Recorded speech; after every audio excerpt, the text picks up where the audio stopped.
Sir నమస్కారం sir. నమస్తే అండి. సార్ ఇక్కడ ప్రముఖ జ్యోతిష్కుడు అని చెప్పేసి ఒక పేరున్నటువంటి వేణుస్వామి గారు వాళ్ళ భార్య ఆ, వీణ అది వాణి అండి. ఆవిడకి నేను టీవీ 5 మూర్తి గారు ప్రేమ, అలాగే రాంబాబు గారు వీళ్ళ మీద ఒక ఆరోపణ చేశారండి. ఆత్మహత్య అవును. చేసుకున్నాను, నా 5 కోట్లు నన్ను డిమాండ్ చేశారు, అంత ఇవ్వలేను అని చెప్పేసి ఆత్మహత్య చేసుకుంటాం అంటున్నారు. నిజంగా అటువంటి నిజంగా అది ప్రూవ్ అయింది అనుకోండి ఇది. అట్లా లేకపోతే రాంగ్ అని తెలిసింది అనుకోండి ఇది. అప్పుడు వేణుస్వామి గారికి వాళ్ళ వైఫ్ కి ఏమి శిక్ష పడుతుంది? ఒకవేళ నిజమైతే వీళ్ళకి ఏం శిక్ష పడుతుంది అంటారు? ఇక్కడ ఒకటండి, ఉమ్, అతని పేరు వేణు స్వామి అనేది అవునండి. ఆయన సెల్ఫ్ స్టైల్ నేము. ఆయన అవును. అనేక జాతకాలు చెప్పాడు. ఇప్పుడు ఎక్కడ ఉమ్, సమస్య వచ్చిందంటే నాగ చైతన్య శోభిత అవునండి. వాళ్ళ వివాహం సంబంధించిన సంఘటన మీద వీళ్ళు ఎక్కువ కాలం కలిసి ఉండలేరు, విడిపోతారని ఆయన అవునండి. జ్యోతిష్యం చెప్పడం. దాని మీద అక్కడ ఉన్నటువంటి విలేకరులు, ఏదైతే సినీ ఫీల్డ్ లో ఉమ్, ఉన్న విలేకరులు వాళ్ళు సమావేశం వేసుకొని మహిళా ఉమ్, కమిషన్ ఫిర్యాదు చేయడం. మహిళా కమిషను రేపు 22వ ఉమ్, తారీఖున విచారణకు రమ్మని ఆదేశించడం జరిగింది. ఉమ్, ఇక్కడ ఎవరైతే వేణుస్వామి అని పేరుతో ప్రచారంలో ఉన్నాడో ఆయన ఉమ్. అసలు జ్యోతిష్కం అనేది అడగకుండా చెప్పే హక్కు ఆయనకి లేదు. ఆయన ఓకే, అడగకుండా రాజకీయాల్లో కూడా చెప్పలేదు. ఎంటర్ అయిపోయాడు. రాజకీయాల్లో కూడా ఎంటర్ ఉమ్, అయిపోయాడు ఆయన. ఎందుకంటే ఉమ్, తెలంగాణలో బీఆర్ఎస్ వస్తుంది, కేటీఆర్ ఉమ్, ముఖ్యమంత్రి అవుతాడు, కాంగ్రెస్ కి ఆ అవునండి. పరిస్థితి లేదని. అలానే ఉమ్, ఆంధ్రప్రదేశ్లోకి వచ్చేటప్పటికి జగన్మోహన్ రెడ్డి అధికారంలోకి వస్తాడు. అలానే ఉమ్, చంద్రబాబు నాయుడికి, పవన్ కళ్యాణ్కి అధికారానికి సంబంధించిన ఆ పరిస్థితులు లేవని చెప్పేసని ఇలా అవునండి. జ్యోతిష్యం ఆయన ఆయన ఆయన ప్రిడిక్షన్ భార్యతో రాంగ్ అడిగిన అయిందండి. అడిగిన దానికి ఉమ్, అడగని దానికి కూడా చెప్పుకుంటూ వచ్చారు. నిన్న ఉమ్, ఆయన ఒక వీడియో రిలీజ్ చేశారు, ఆయన భార్య కలిపి. ఉమ్, దాంట్లో ఎవరో ఒక ఇద్దరు వ్యక్తులు, ఒక మహిళ ఒక పురుషుడు మాట్లాడుకున్న సంభాషణ. అవునండి. వాళ్ళిద్దరు ఎవరు అనేది ఈ రోజున బయటికి రావాలి. ఎందుకంటే ఉమ్, ఒకటే చెప్తున్నారు, మేము ఈ వీడియో రిలీజ్ చేశాము, మా మీద మూర్తి గారు 2017లో మహాన్యూస్లో ఉండగా ఆయన ఉమ్, డబ్బులు డిమాండ్ చేశారు, మేము ఇవ్వలేదు. ఇటీవల 8 నెలల నుంచి మా మీద అతను అతని అనుచరులు కలిపి దాడులు చేస్తా ఉన్నారు, మమ్మల్ని ఇబ్బంది పెడుతూ ఉమ్, ఉన్నారు, 5 కోట్ల రూపాయలు డిమాండ్ చేశారు అని చెప్పారు. అవునండి. కానీ ఇక్కడ వాళ్ళు చెప్పిన దాంట్లో నిజంగా అదే వాస్తవం అయితే, ఆ వీడియో వాస్తవం అయితే డైరెక్ట్గా ఉమ్, వెళ్ళి పోలీస్ స్టేషన్కి వెళ్ళి ఫిర్యాదు ఇవ్వచ్చు కదా. ఉమ్, మూర్తి గారి మీద ఇస్తావా, లేకుంటే ప్రేమ మీద ఇస్తావా, రాంబాబు గారి మీద ఇస్తావా, లేదంటే టీవీ 5 ఉమ్, చైర్మన్ గారి మీద ఇస్తావా, ఎవరి మీద ఇస్తావా? ఫిర్యాదు ఇచ్చేసి ఇదిగోండి ఆధారాలు, మాకు ప్రాణాపాయం ఉమ్, ఉంది, మాకు రక్షణ కల్పించండి ఉమ్, అండి, మా మీద ఈ విధంగా బెదిరింపులు చేస్తున్నారు, ఎక్స్ట్రాషన్ ఉమ్, చేస్తూ ఉన్నారు ఉమ్, అని ఫిర్యాదు ఇవ్వచ్చు కదా. నువ్వు ఎందుకు ఇవ్వాలా? అవునండి. ఫిర్యాదు ఉమ్, ఇవ్వకుండా ఇంకేం చెప్తూ ఉన్నారు? నా ప్రాణానికి లక్ష్యం లేదని చెప్తూ ఉన్నాడు. నేను ఆత్మహత్య అవును. చేసుకోవాలని ప్రయత్నిస్తుందన్నాడు. 14 కేజీలు ఉమ్, తగ్గిపోయిందంటాడు. ఇవన్నీ కూడా ఉమ్, ఒక వింత వాదనలో ఆయన యొక్క మీడియా ముందు చెప్పిన దాంట్లో కనబడతా ఉంది. అలానే మూర్తి ఉమ్, గారు కూడా ఛాలెంజ్ చేశారు కదా. ఎస్, ఉమ్, నేను పోలీసు వారికి ఇది చెప్తాను, మీకు రక్షణ కల్పించాలి. మీరు ఎవరైతే ఇచ్చారో మీరు కూడా వాళ్ళని పట్టించడానికి, ఎవరైతే బ్లాక్మెయిల్ చేశారో వాళ్ళని పట్టించడానికి మేము కలిసి దెబ్బలాడదాం అని మూర్తి ఉమ్, గారు, అలానే రాంబాబు గారు ఇద్దరు కూడా పోలీస్ స్టేషన్లో ఫిర్యాదు ఇచ్చారు. ఉమ్, అలాగే వీళ్ళు ఎందుకు ఇవ్వట్లా?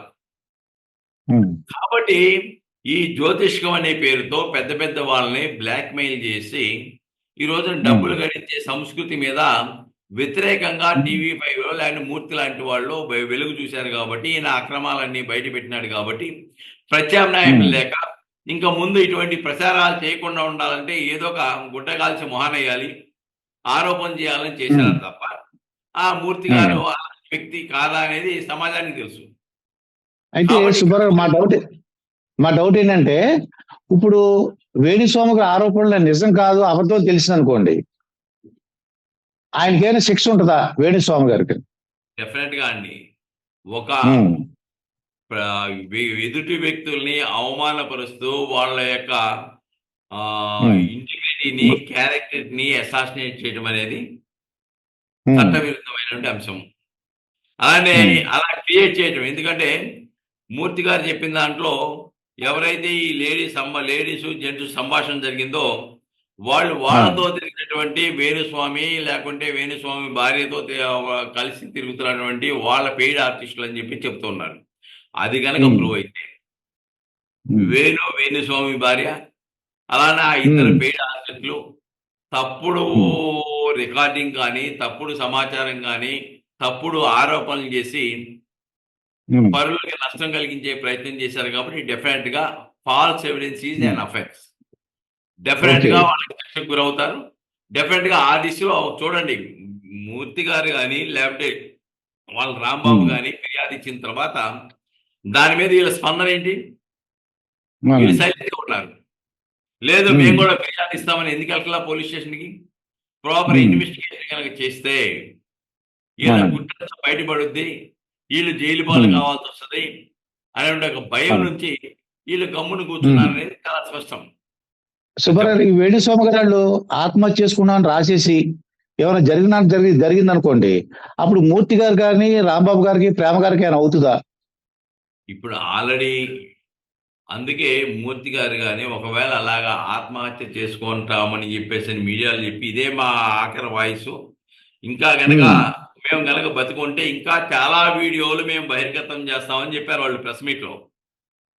ఇదే చివరాంశం అవుద్ది, మా ప్రాణాలకి రక్షణ లేదు, ఇప్పుడు మీడియా ముందుకు వచ్చేసాం కాబట్టి మమ్మల్ని చంపేయచ్చు అన్నారు. అలానే మాకు ఆత్మహత్య శరణ్యమైనట్టుగా మాట్లాడారు. కానీ మూర్తి గారు కానీ రాంబాబు గారు కానీ చాలా స్పష్టంగా పోలీస్ స్టేషన్ లో ఫిర్యాదు ఇచ్చి వాళ్ళని ఎవరైతే బ్లాక్మెయిల్ చేస్తున్నారో, ఏదైతే వీడియో వచ్చిందో ఆ వీడియో సమాచారాన్ని సేకరించి విచారణ జరపాలని చెప్పేసి అని, అలానే వాళ్ళకి రక్షణ కల్పించాలని కూడా కోరారు. మీడియా ద్వారా కోరారు, పోలీసు వారి ద్వారా కోరారు. కాబట్టి ఇప్పుడు ఆ పరిస్థితి ఉత్పన్నం కాదు ఇది. ఓకే, కాదు. ఓకే, వేరే వ్యక్తి ఎవరైనా ఒకళ్ళ మీద కోపంతో ఆత్మహత్య చేసుకుని వాళ్ళ పేరు రాసేశారు అనుకోండి, కోపంతో ఏదో అసూయతోనో లేదా వాళ్ళు ఏదో ఎదుగుతున్నారనో రాజకీయంగా అలా అనుకుని ఆత్మహత్య చేసేసుకున్నాడు అనుకోండి, అది అటువంటి వాళ్ళకి అంటే వాళ్ళ పేర్లు రాసినంత మాత్రాన్ని శిక్ష ఉంటుందా? వాళ్ళకి పేర్లు రాసేంత మాత్రం ఉండదు. దాన్ని దీంట్లో సర్కమ్స్టాన్షియల్ ఎవిడెన్స్ ఏంటి? వాళ్ళు చెప్పిన దాని ప్రకారం ఆ వీడియోలో సంభాషణ, ఆ వీడియో సంభాషణలో మూర్తి లేడు, రాంబాబు లేడు. ఓకే, ఎవరో ఒక ఇద్దరు వ్యక్తులు, ఎవరో అమరంట ఒకళ్ళు, ఒక అమ్మాయి పేరు ఏదో చెప్పారు. అంటే వాళ్ళిద్దరు సంభాషణ, అసలు వాళ్ళిద్దరు ఎవరు? విచారణ జరపాలిగా. నిజంగా వీళ్ళు ఆత్మహత్య చేసుకున్నా వీళ్ళ ఆరోపణ ఏంటి? డబ్బులు 5 కోట్ల రూపాయలు ఇమ్మని చెప్పేసి ఆరోపణ చేశారనేది ప్రధానమైన ఆరోపణ వీళ్ళ మీద. దానికి ఎవరు మాట్లాడిన సంభాషణ? ఆ అమరనే అతను, ఈ అమ్మాయి, ఇంకో అమ్మాయి మాట్లాడుకున్న సంభాషణ ఒక ఆధారంగా తీసుకున్నారు వాళ్ళు. ఆ సీడీని ఆధారంగా విచారణ కనుక చేస్తే వీళ్ళ పాత్ర లేదు అని అంటే వాళ్ళు ఎన్ని రాసుకొని చనిపోయినా కానీ వీళ్ళ మీదకి రాదు. అది ఎందుకంటే వాళ్ళ మెయిన్ ఎలిగేషన్ ఒకటే కదా, డిమాండ్ చేశారని ఇదిగో ఈ వీడియో ఆధారం. అసలు ఈ వీడియో ఉన్న వాళ్ళు ఎవరి మధ్య సంభాషణ జరిగింది, వీళ్ళు ఎవరి మనుషులు నిర్ధారణ అయిందనుకో, వేణుస్వామి మనుషులే నిర్ధారణ అయిందనుకో, ఇంకా వాళ్ళ వాదనకు పట్టించలేదు కదా, వాళ్ళ వాదనకు అర్థం లేదు కదా. కాబట్టి ఆటోమేటిక్ నిజంగా చనిపోయినా కానీ కేసు క్లోజ్ చేస్తారు. అదండి. అయితే సుబ్బారావు గారు, ఏమైందంటే ఇదంతా కూడా ఒక ఎంటర్టైన్మెంట్, ప్రజలందరూ కూడా ఒక ఎంటర్టైన్మెంట్ లాగా అయిపోయింది. ఇది ఒక పరిష్కారం రావాలని కోరుకుందాం. వాళ్ళందరూ కూడా క్షేమంగా ఉండాలని. వేణుస్వామి గారు కానీ ఇక్కడి నుంచి అయినా మరి ప్రజలు ఏమనుకుంటున్నారో తెలుసుకుని ఆయన జాతకం ఆయన చూసుకుని ఎటువంటి ఇబ్బందులు లేకుండా ఉండాలని కోరుకుందాం సార్. నమస్కారం సార్. నమస్కారం.